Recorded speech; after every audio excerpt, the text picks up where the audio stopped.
Where have all the flowers gone? Long time passing. Where have all the flowers gone? Okay, here we are then. You might think it's autumn, but it's not. It's high summer on the Isle of Man. And we've just had our little heat wave. And today, a lovely blue sky, but true Manx weather. Blue sky and a howling gale. At least it's not cold, I must admit, which is one thing, I dare say. But equally, it is a little bit blustery for what we were intending to do and have a quick paddle around. So I've met up with Hannah from the Manx Wildlife Trust. Good afternoon to you. Hello. And we're so this is our little project out the back of Manx Radio. So for anyone who's ever been up to Manx Radio, they've seen the building at the top of the hill there, the old black satanic mill, can't miss it. You've seen the grass area to the right, which is always mown, and then behind the building there is a little bank of grass which basically backs onto the back of the station, which has hitherto been somewhat featureless, just sort of gets mown every so often and sits there looking neither one thing nor the other, which is sort of fine. But we thought, wouldn't it be nice if we could try and make that a little bit more attractive, a bit more attractive for wildlife, a bit more attractive for the environment, ticking into the biosphere as well, of course, good for birds, bugs, bees and all the rest, and by dint making a more attractive sort of area for flowers and for people to enjoy. So this is what we're going to attempt to do. So it's something that might take a year or two, but basically it's not that difficult to try and encourage wildlife back into these sort of areas. No, it's definitely not, and this is something we're trying to encourage businesses to do all over the island. At Manx Wildlife Trust, we have a Team Wilder campaign, which is getting people to live alongside wildlife wherever they can, and trying to encourage a wildflower meadow either into your garden or a patch of grass next to your workplace is a really great way of doing that. So I think this is a really good experiment and something that hopefully can lead the way for other local businesses and people. Fingers crossed. Well, I'll tell you what, if we don't get blown away, should we see if we can stagger onto the patch here into the grass itself and see what we can see here at the moment. I mean, there's a patch of sort of thistles right above, right in front of us. Presumably, you're not necessarily wanting to keep those. No, so I think it's worth saying that we are looking at this wildflower meadow right at the end of the season.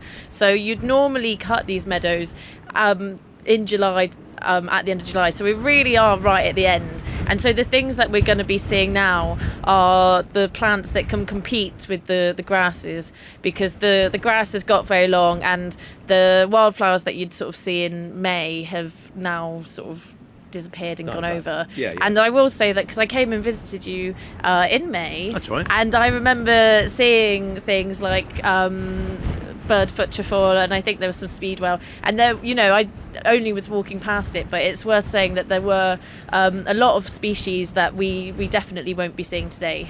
But yes, at the moment, creeping thistle is one of the main things that we can see, and there's also some ragwort over there from where I am now, but we have yet to step onto the grass. So okay, let's do it then. Let's go and have a paddle up here and see what we can do.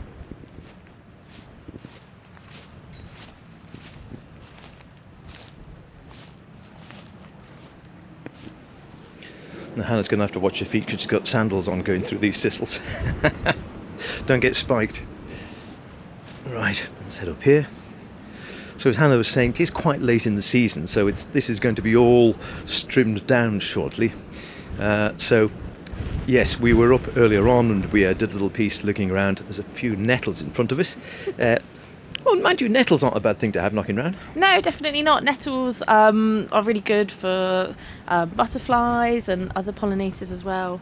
Not a bad thing, although normally fall under the sort of the category of a weed, but a weed's just something in the wrong place, really. It is. Okay, let's just have a paddle over here, see if there's much else. We are a little bit late. A few docks, a dandelion or two knocking round, and let's see down here if there's anything else. Whoa, quite spongy. A few more thistles, right, they're going to have to come down. Okay. Ooh. Right, so there's not a huge amount to see at the moment other than our trusty thistles and a few plantains and what's this down here? Yeah, what I call snapdragons. I can never remember the real name. We did pass something as we were coming down, which I think it's got the strange name of a bladder campion. Bladder campion, yes. Because of the flower that it looks like a bladder, and that's sort of, can you see in the distance there's those sort of white ball things? I got it. Yeah. So those would have been a quite nice little white flower a bit earlier in the season. Okie dokie. So let's we'll just go down a little bit here then. There's something down the bottom. Let's go and take a look at that. So it is quite late on. A bit of gorse, obviously, and a bit of shrubs around the side there. And then we'll come down a little bit towards the towards the wall. No, I think there was a you okay? Yeah, it's fine. It's a bit it's a little bit steep coming round. I think there was a vague effort to do a little bit of wildflowering around this bottom area here a while back, where there's a couple of other bits and pieces. And little gravel garden or something. yeah, I think someone had a little attempt at one stage. So what are we going to do? This needs to, in essence, then be trimmed right back. Here we are now, coming towards the end of July. So basically, by the end of the month, we need to get this really sort of trimmed, or at least mown right back down. Probably trimmed around here, and sort of bring it back as short as we can.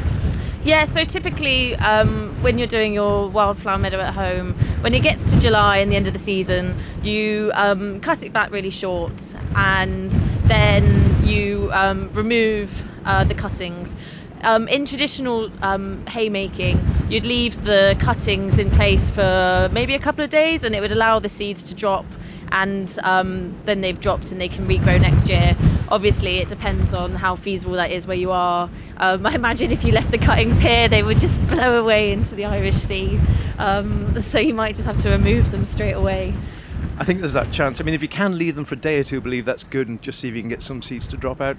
Yeah, definitely. I mean, that's ideal, but it does depend. And the thing is, when you've got these sort of conditions, I imagine quite a lot of the seeds will have sort of fallen and blown anyway. So, yeah, as you say, you'll probably be blown out to sea by now. Yeah, I think so. Yeah, we're not blown out first.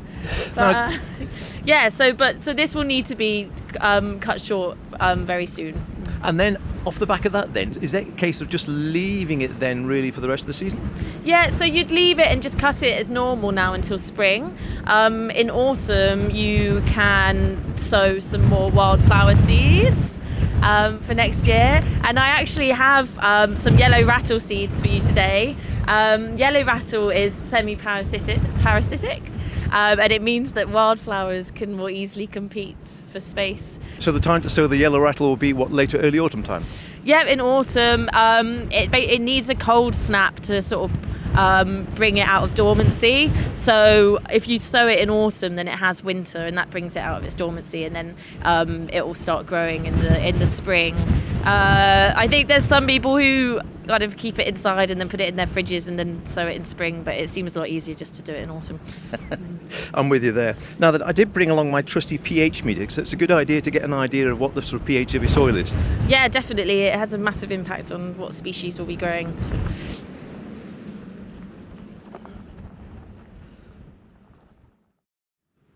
Right, here we are. A little bit of shelter around the side. So we're just going to see if we can use my trusty pH meter. And I have to say, this is a vintage model.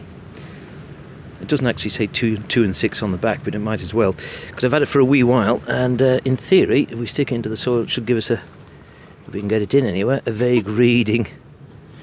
Oops, pretty compacted down here.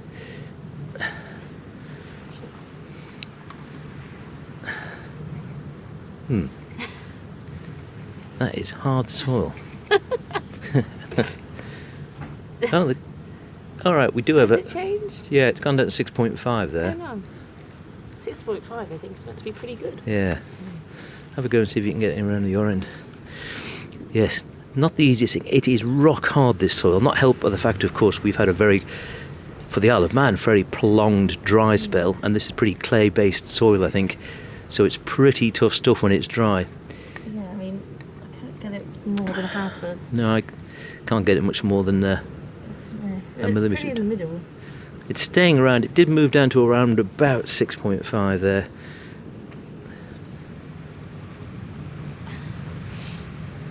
I mean, I'm guessing it's not going to be massively... Yeah, it's just moved a tad, I would say, below onto the acid side, which is more or less what I expect, I'd imagine. We could try one other patch and see if there's a slightly softer patch anywhere. up towards the grasses maybe? What do you reckon? That sounds good. Yeah, let's do it. Let's see. We'll just soften it up a bit with a bit of water. Okay, here we go then. Let's try again.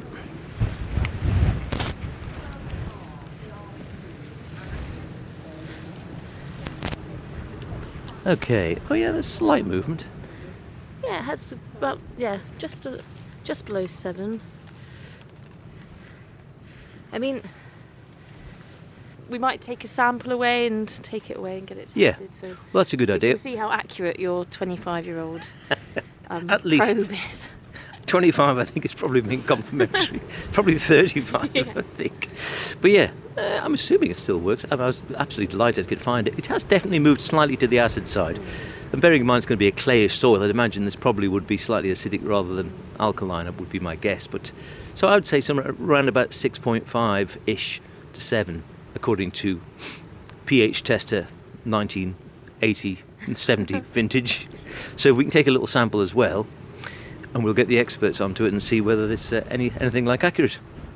Okay, that sounds like a plan. Well, there we go. So there's a starting point for our little wildflower project here. Hopefully it's going to, in time, I mean, what are we talking about time scale? So what, you think before you see a difference if you're doing this sort of thing, so here we are, we've done our testing now, we'll get this trimmed back, we'll put some yellow rattle down in autumn, say, perhaps, and we'll come back and have a little chat then leave it the winter. So are we talking about a year, 2 years before you see any great difference? Yeah, I think it depends on how nutrient rich the soil is, so and how much of an impact the yellow rattle has. So I think, you know, next year when we start seeing how much yellow rattle comes up, that will kind of prove a lot. And normally you want the soil to be not as rich. It's for the wildflowers, a sort of poorer soil is better. Yeah, definitely. So things like the nettles and the thistles really like, and certain types of grasses really like sort of nutrient-rich soil, and it just means that they get ahead and outcompete anything else. They just grow up much faster and don't give much else a chance. So yeah, nutrient poor is what we're hoping for. Lovely. Well, there we go. Thanks for popping up today. Sorry you didn't get almost got blown away. But you can never tell on the Isle of Man what the weather's going to be doing when you're out and about. You've just got to make the most of it, I guess. So, right, we'll take a little sample then. Hannah will take that off to what we'll euphemistically call the laboratory. And we'll get a little sample of a soil sample elsewhere and see if that marries up, and that will give us a good steer on what sort of pH we've got. And then in a few weeks, hopefully or a week or two time, this will all be trimmed down and then raked off and then just sort of mown or kept standard length for the rest of the season, and we'll put some yellow rattle in later this year. So podcast-wise, we'll talk to you then. Where have all the flowers gone? Young girls pick them, everyone. When will they ever learn? When will they ever